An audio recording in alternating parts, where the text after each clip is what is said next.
जन्म भी एक बहुत बड़ी, क्योंकि मनुष्य 14 स्तर पे रहता है और जिस दिन 14 स्तर वो लांघ जाता है तो वो फिर पूरी तरह से सहयोगी हो जाता है। इसलिए आज सहयोग भी सहयोगी हो गया है। आपके अंदर इस प्रकार परमात्मा ने 14 स्तर बनाए हैं।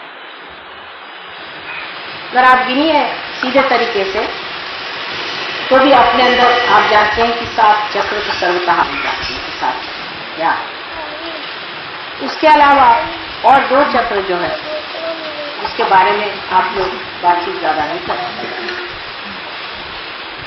वो है चंद्र का चक्र और सूर्य का चक्र। फिर एक हमसा चक्र है। इस प्रकार 3 चक्र और आ गए तो 7 और 3 10। उसके ऊपर और 4 चक्र, सहस्त्रार से ऊपर और 4 चक्र हैं। और उन चक्रों के बारे में भी मैंने आपसे बताया था। अर्ध बिंदु, बिंदु, वलय और प्रदक्षिण, ऐसे 4 चक्र। सहयोग के बाद भी जबकि आपका सहस्त्रार खुल गया है उस पर भी ये 4 चक्रों में आपको जाना है। अर्ध बिंदु, बिंदु, वलय और प्रदक्षिण, इस 4 चक्रों के बाद कह सकते हैं कि हम लोग राजयोगी हो। और दूसरी तरह से भी आप देखें तो हमारे अंदर 14 स्थितियां सहस्त्रार तक पहुंचने पर भी है। दोनों विभाजित की जाए तो 7 चक्र अगर ईड़ा नाड़ी पर और 7 पिंगला नाड़ी पर है। मनुष्य जब चढ़ता है तो वो सीधे नहीं चढ़ता, वो पहले लेफ्ट में आता है, फिर राइट में जाता है, फिर लेफ्ट में आता है, फिर राइट में जाता है। और कुंडलिनी जो है वो भी जब चढ़ती है तो इन दोनों में विभाजित होती हुई चलती है। इसकी वजह यह है कि मैं आपको समझा कि 2 रस्सी और दोनों रस्सियां इस तरह नीचे उतरते वक्त या ऊपर चढ़ते वक्त भी 2 अवगुंठन लेती है। जब 2 अवगुंठन लेती है तो उसके लेफ्ट और राइट इस प्रकार से पहले लेफ्ट और फिर राइट, दोनों के अवगुंठन होने से फिर राइट वाली राइट को आ जाती है, लेफ्ट वाली राइट को चली जाती है। आप अगर इसको देखें तो मैं आपको दिखा सकती हूँ कि अगर समझ लीजिए इस तरह से आया, अब इसने एक चक्कर लिया और दूसरा चक्कर लेने में फिर आ गई इसी तरफ से। इस तरफ आया, इसने एक चक्कर लिया, फिर दूसरा चक्कर लिया, फिर इस प्रकार 2 अवगुंठन उसमें होते जाते हैं। इसीलिए आपको जब कुंडलिनी चढ़ती है तो चक्र पे आपको दिखाई देता है कि लेफ्ट पकड़ा है या राइट, क्योंकि कुंडलिनी तो एक, फिर आपको एक ही चक्र पे दोनों चीज दिखाई देती। इस प्रकार आप देखें कि लेफ्ट पकड़ा है या राइट पकड़ा। तो इस प्रकार हमारे अंदर लेफ्ट और राइट अगर दोनों का विभाजन किया जाए एक चक्र का तो 7 दूनी 14, वैसे ही हमारे 14 स्थितियां तो पहले ही पास करनी पड़ती है जब आप सहस्त्रार।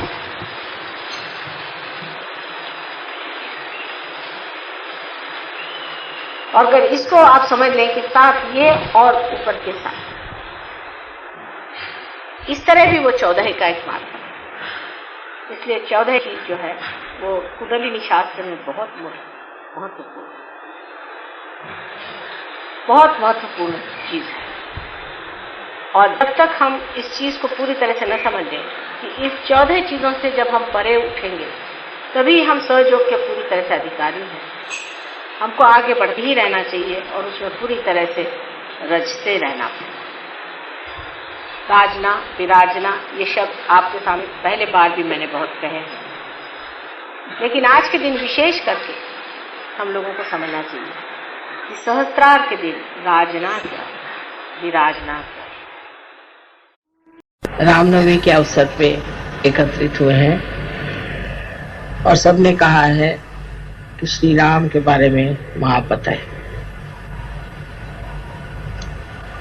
आप जानते हैं कि हमारे चक्रों में श्री राम बहुत महत्वपूर्ण स्थान लिए हुए हैं।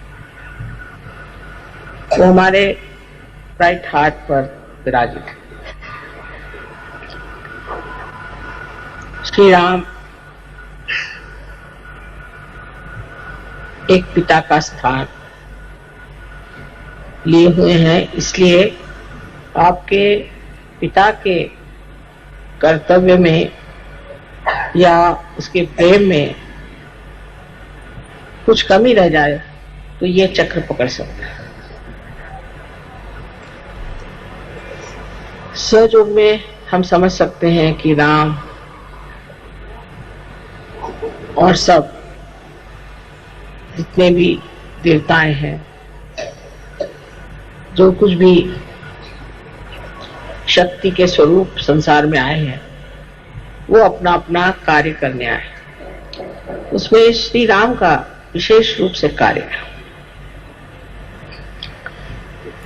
जैसे कि सोक्रेटिस ने कहा हुआ है कि संसार में बेनेवलेंट किंग आना चाहिए, उसके प्रतीक रूप श्री रामचंद्र जी इस संसार में आए। सो वो पूरी तरह से मनुष्य रूप धारण करके आए थे। वो ये भी भूल गए थे कि मैं श्री विष्णु का अवतार, भुला दिया गया। किंतु सर्व संसार के लिए वो एक पुरुषोत्तम राम थे कि बचपन का जीवन सब आप जानते हैं और उनकी सब विशेषताएं आप लोगों ने सुन रखी है। हम लोगों को सहयोग में ये समझ लेना चाहिए कि हम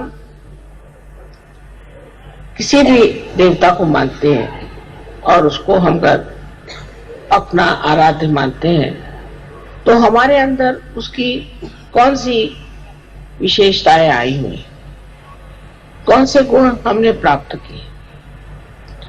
श्री रामचंद्र जी के तो अनेक गुण हैं, क्योंकि तो पुरुषोत्तम थे। उनका एक गुण था कि वो जिस राजकारण को करते थे उसमें सबसे ऊंचा उन्होंने जन का मत रखा, न कि अपनी पत्नी या अपने बच्चे इनका ख्याल किया। आजकल के हमारे घर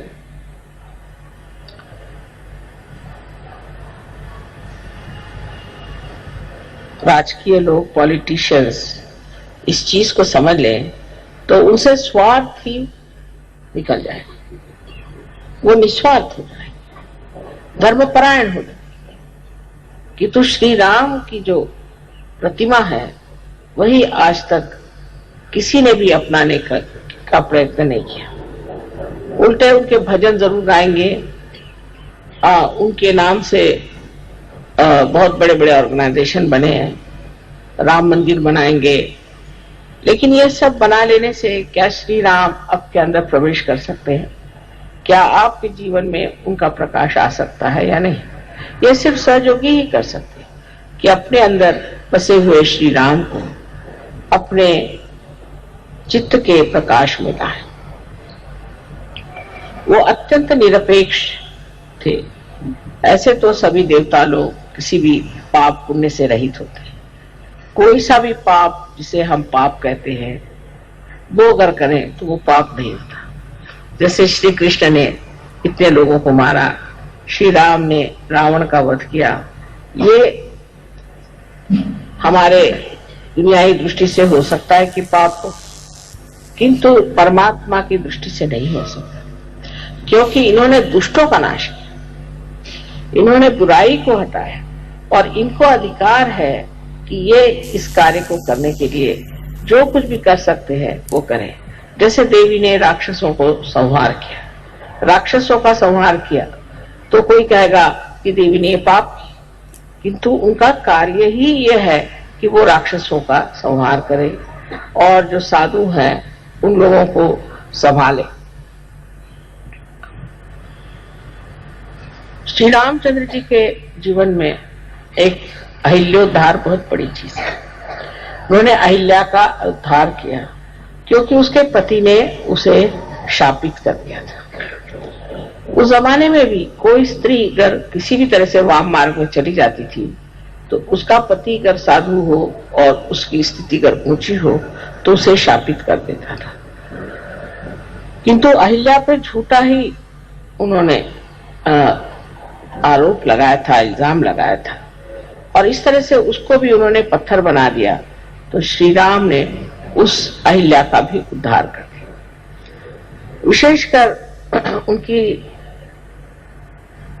जो पत्नी के प्रति प्रेम की, एक पत्नी व्रत के प्रति जो एक उनका व्रत था, वो बहुत समझने लायक। हालांकि वो जानते थे कि सीता जी महालक्ष्मी स्वरूपा है, वो स्वयं देवी है, किंतु मनुष्य के रूप उन्होंने अपने पत्नी के सिवाय किसी और स्त्री के तरफ आंख उठा करके भी नहीं देखा। जब हम राम की बात करते हैं तो हमारे अंदर जो पतित्व है वो भी हमारा स्वच्छ होना चाहिए। अगर कोई स्त्री श्री राम के बारे में सोचती है तो उसको भी अपने पति के प्रति वैसी ही श्रद्धा होनी चाहिए जैसे सीता जी को अपने पति के प्रति थी, और उसी प्रकार पति को भी श्री राम जैसे एक पत्नी व्रत होना चाहिए। सहयोग में बात कठिन नहीं, स्त्री का मान रखना चाहिए, अपने पत्नी को मान से रखना चाहिए। और हालांकि रावण उनको उठा ले गए थे तो भी श्री राम ने ये कर्तव्य समझा कि सीता जी को वहां से छुड़ा कर लाए, और लोकनंदा के लिए जनमत को रखने कितना उनमें संतुलन था। उसी सीता को जिसके लिए इतने वर्ष मेहनत करके उसको छुड़ा कर लाए थे, उन्होंने त्याग दिया। अर्थात सीता जी स्वयं साक्षात देवी थी, तो उनका त्यागने का तो कोई विशेष परिणाम नहीं होने वाला था, और उन्होंने उन्हें त्याग दिया। कारण लोग ऐसी बातें करते हैं जो जन हित के खिलाफ, क्योंकि उनका आदर्श इसी तरह से ऐसा न बन जाए कि जिससे लोग अपने यहाँ इस तरह की औरतों को पन पाए जिन पर की लोग शक करते। हालांकि वो निष्कलंका थी और देवी स्वरूपा स्वच्छ निर्मल थी। उनको त्यागने पर भी फिर सीता जी ने भी उनका एक तरह से त्याग कर दिया। उन्होंने स्त्री जैसे रामचंद्र जी का त्याग किया और श्री राम ने एक पुरुष के जैसे उनका त्याग। सीता जी स्वयं ही पृथ्वी में समा गई, और फिर अंत में श्री राम जी ने भी सरजू नदी में अपना देह त्याग किया। इस प्रकार इनका जीवन अत्यंत घटनात्मक और बड़ा चमत्कारपूर्ण है। सारे जीवन में देखिए तो सीता और राम का आपस का व्यवहार और उनका एक दूसरे के प्रति श्रद्धामय रहना। हालांकि उन्होंने सीता जी का त्याग किया था, पर सीता जी ने सोचा कि ये उनका परम कर्तव्य है, और उन्होंने कभी उनकी बुराई नहीं, उनके बारे में कभी बुरा नहीं कहा, और बड़ी सुगमता से अपने बच्चों को चलाया, उनको पनपाया, उनको बढ़ावा दिया। इस श्री राम के जो दो बच्चे हुए जिनको हम लव और कुश कहते हैं, वो भी एक भक्त स्वरूप कहना चाहिए कि जो संसार में आए उनको हम शिष्य की तरह से देख सकते हैं। ये शिष्य के द्योतक है, और हमारे भी शिष्यत्व की एक शक्ति है जिससे हम किसी के शिष्य हो सकते हैं। शिष्य स्वरूप इन लोगों ने बहुत छोटी उम्र में धनुर्विद्या सीख ली थी, और इस छोटेपन में ही उन्होंने रामायण आदि और संगीत पर बहुत ही कुछ प्रावीण्य पाया था। इसका मतलब यह है कि शिष्य को पूरी तरह से अपने गुरु को समर्पित होना चाहिए। यह शिष्य का जो स्वरूप है यह हमारे अंदर भी सबके स्थित है। और माँ जो कि शक्ति थी, उसके प्रति वो पूरी तरह से समर्पित है। उस वक्त श्री राम से भी लड़ने के लिए वो तैयार हो गए, क्योंकि अपने माँ के लिए।